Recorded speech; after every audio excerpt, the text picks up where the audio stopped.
sei ndadzoka zvakare nedzimwe nhau dzose kuti sirise nedzimwe dzinobata nedzimwe dzinoshamisa dzandakaona zuro uyezve ndichisanganisa hangu nemacomments andazondobata kunyanya panyau yemwana uya wekwamburewa.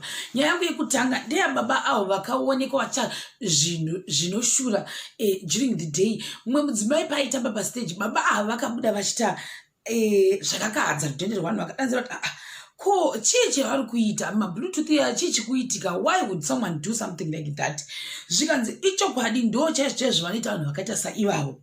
Zvikanzi aiwa vada kurohwa ndevamwewo avo.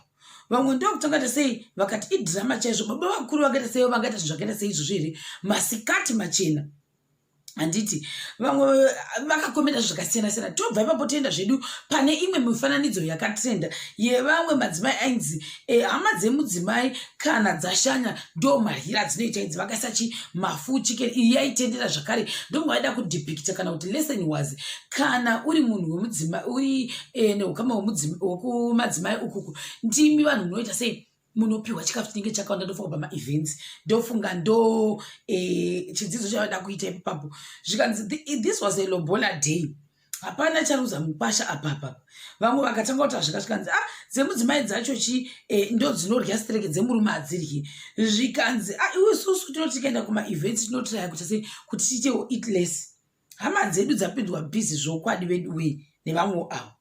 Men spoken is down copy nevamwewo avo. Hazvina kushata. Ndokubva ndaita sei ndaramba ndichitenderera ndichidambona kuti dzimwe dzaitika nedzipi, asi iye ndokwasa kuti nditaure izvozvi zvangu inhau iye mukomana wokutapiwa wekwamburewa. Aunty Tilder zuro vakaita live yavo yavakaita nayo tikanzwawo zvakasiyana-siyana. Pakazoya ndofunga mutwinzi uya tikati oraiti ndo nyaya yakaitika. Asi tichiri ipapo panoita sokuti pane madetails akabuda yakuti mbuya pavakangotaura kana singareshi painzi ava mudzimai wababa mukuru Tapiwa vakamboita dhiri nevanhu vekupari, vaita dhiri nevanhu vekupari kwekwe. Zvikanzi mwana ngaendechi mumochari. Saka ndongasi kuti vanhu vazhinji vakakadzwa kuti hau mwana akaenda mumochari ari mupenyu here, akavataka kuti chakaitika. Saka zvino kuti namai guru ava vakamboda kuzviita hanzi kumwana wavo kare hanzi mwana wayo izvozvi ndobva azoenda kujoni here, kuti baba ava ndo vakazodhiza vakaenda kujoni ndokundogara, asi vanga vari taxi driver baba ava. Muona manje. Saka ndoona sekuti vanhu vakakadzika nazvo vakati saka kureva kuti vanhu vagara vachiita zvakaita sezvizvi. Handiti ndo zvakaitika kuma-comment section. Vanhu vakatanga kukomendawo nezhira dzakasiyana-siyana, vamwe vakaisa masentiments avo kuti aiwa takazvitaura isu kuti vanhu ava isi first time yavo yekuita zvinhu zvakaita sezvizvi. Vamwe ndo kuti nai Mwari nekuda kwei vachiita zvinhu zvakaita seizvozvo. Vamwe ndo kuti zvakare vamukuru ndo vaneekera yemwana. That's why my guru vasina kunobata maoko. She was hiding somewhere nezvinhu zvacho izvi. Vamwe ndo kuti zvakare ko mai guru ngavasungwe ndo kuti vataure kuti zvimwe zvemwana zviripi. Nokuti vamwe vati aiwa ko why is it mapurisa havasati vabata mai kozi kuti ndofunga ngwa mukati menhau yachoni. Saka pane imwe yekoshamsikana vanhu kutanzi vaida kuti mwana afrizwe then wozodi. Maona mandi hazvina kushata. Saka vanhu vakaramba vachiti aiwa dai mwana aramba achivashungudza kuti zvinhu zvese zviite zviitwe unveil, nokuti iri nyaya yakaita sei yazobuda izvozvo. Asi tichiri ipapo vangu wangu watanga kuti ko nekuda kwenyaya yakabuda isina kutongwa nekuda kwei vasina kusungiswa. Ndivamwe wavo zvikanzi panosangana vanhu panobuda nhau dzakasiyana-siyana. Vamwe ndokuti pakuda kone kuvaitosupply izvozvizvi zvachoni izvi nevamwe avo. Saka ndozvezvimwe zvinhu zvandakasangana nazvo kuma-comment section zuro. Ndikati hazvina hazvo kushata, tichati tazongomira tinzwi nyaya yacho yemangwana kuti ichange ichinzi chii. Vamwe ndokuti this is so touching kana ukanzwa kuti vanhu vanga vagara vachiita unhu hwakadai kubva kare.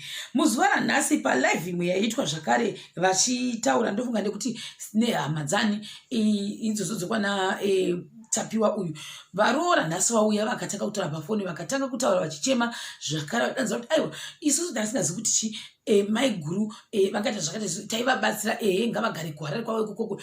In fact vakanzi vabuda vakapuhwa bheu baba mukuru avo chiroda kutoita sei toda kutovapfudzawo. Saka ndozvezvimwe zvinhu zvandaona kuti ndoona sekuti kuukama kwacho kutori vanoda kutoita vengeance asi kwatozonzo aiwa hamudero nokuti imi mukazodero munogumawo muchitokisi. You are not supposed to do that. Let the law take its course pane kuti imi muise mitemo mumaoko enyu. Ndozvandabata izvozvo. Ndobva ndachirega ndinangu comment section tinonzwawo kuti vamwe vangu vachiti chii, asi tichiri ipapo da kuti let me say thank you kune vanhu vese avo vari kustretcha their hands vachibatsira kunyanya kuzvikafu.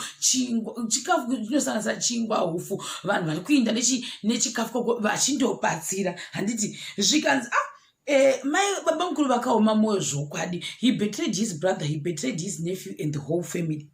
Nevamwewo avo vamwe ndo kuti zvakare mwana uyu akapotsa afudzwa nababa wake. I hope he has managed to move on and disowned baba vacho avo. Saka like I said andinatsi kuzwa kuti apa kunzi mai ndo vakaenda nemwana here kuti baba ndo vakaenda nemwana kupi ikoko kwachikumbo chari kwakangwa plana handi kuzobatwa mwana endo kuzobudiswa. I'm not so sure ipapo zvikanzi aiwa mwana uyu uchafumbisa zvakawanda nevamwewo avo.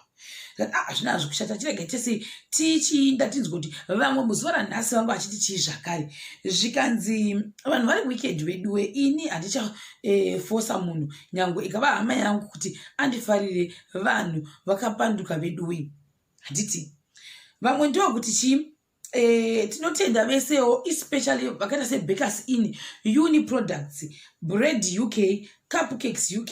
Tinotenda hama Money UK. Thank you very much. Ndo vanhu vari vandanzwawo vataukwa ipapapa. Vamwe vakanzi Mailesi couldn't wait to be on air. I can feel the excitement yemuvoice make ndenhasi vana mai group vangu vachitaura. Zvikanzi how can we be wondering about musoro maoko emwana zviripi, baba mukuru vachoni varipi? Why is it taking so long kuti baba mukuru ava vataure? Sei vasiri kutaura? Ndonasa kuti ndozvo zvimwe zvinhu zvakashibata vanhu kumakomenti kwakoko kuti ko baba mukuru sei papa chikotaura uyu tafadzwa uya. Handiti vamwe vakati we cannot believe kuti nyaya yakaita sei it's actually happening in my country. I used to think kuti these things only happen in African movies. Tisingazi kuti even in real life kune vamwe vanhu vane moyo wakaita seiwoyo wekuti mweya womuparadzi. The more I listen to this, it's like baba mukuru indiwo ng'anga. Nekuti pakange pabuda zvakare kunzi even uya takazonita kuti waibata mishonga futi asi kuti yange iri maguchu aifamba nawo. Vamwe vakati zvakare komari zao atakamirira ndo vamwe vaimira mazoti kunzi pane mumwe musoro wakuti mwana wakaita sekuti kurei wakanga wakazodiscoverwa. Saka kwainzi ndofunga nhasi kana mangwana tisiyi ipapo ma-DNA ashabuda zvakare. Hazvina kushata. Vamwe ndokuti baba mukuru should be banished from the village period. Sabhuku anoita sei anofanira kudzinga baba mukuru ava nemhuri yachoni yake iyoyi mukati mevillage. Anziona umwe muroora Mailesi vari kubatikana nekuchema apa mai guru veHarare vakaita 2 weeks kana kufona kana kuita anything. Ndona kuti ndo zvakarwadza vamwe varora kuti why is it makaita 2 weeks makagogara ikoko makazongouya mushure mekunge mafonegwa nevanhu uye zvimaona kuti zvinhu zviri kutendera paindaneti ndo pamakaita zvokutozochirega intindi pasina izvozvo manga musikamboiti any action. Vamwe vakati we are shedding our tears. Mailesi is hurting. Handiti atizivo vamwe vakatokumbirawo kubva kuna baba mukuru and why vakaita izvi uye kuti mapatsi mamwe emwana vakamaisepi. Ndo vamwe vakati kucomment section.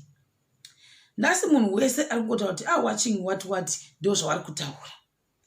Tilder, I think Gogo will need help in planning for the funeral watiti kuri vanhema. Handiti hazvina kushata. Ndobva watodanzira kuti pane zvekutaura kuti ndofunga vamwe vanhu varonge nekuti kutaura tikuita izvizvi vanhu vakawanda vari kukoromoka vachienda kunzvimbo iyoyo. Muzuva ranhasi kwezvekuti ndofunga kuna minista vazonzi vainda kundobata maoko ndofunga kuvillage iyoyo. Saka anzi vanhu vazhinji vanga vachikoromoka vachiinda kuti vange vachindosangana naminista yavo vaenda kundobata maoko emwana uyu. Saka vanzi as time goes on nemazuva ari kutevera ayoyo kuda pachange paine planning iripo nekuti even vemazvikoro chaicho vari kubatsirawo nemabhenji ari kuenda kupi ari kuenda kuti andonge achishandiswa paevent iyoyi chiitiko chiri kuitika icho chichi munguva iyoyi yatiri tototi chinhu chinotorwadza sikamboita ndikura nhema. Saka vanhu vanoratidza kubatikana zvakare uyezve asi hazvisi kuti mangwana ndipo patichazonzwera kuti uya mwana wacho uri kutsvagwa ndiani exactly, nekuti kunoratidza kuti mwana uyu wakanga utoshayika kare kare asi hakuna wakaziva kuti wakaendepi. Saka kuda ndo pazvichaonekwa kuti mwana uyu ndiwe kwani. Saka ndofunga vanhu vese vakangomirira izvozvo uye zvinokuda kuziva kuti n'anga iyeye ichawanikwa kupi. Saka ndichingoramba zvakare ndichingoti dai mhuri yekwana Tapiwa Makore yaramba ichinyaradzwa nezita raJesu, ndozvandokwanisa kutaura. Uyezve chiti tinotenda vese vari kutambanidza ruoko kana kuti maoko avo vachibatsira mhuri yekwaMakore panguva ino inorwadza kudai. Ndichakubatai zvakare pachikamu chinotevera.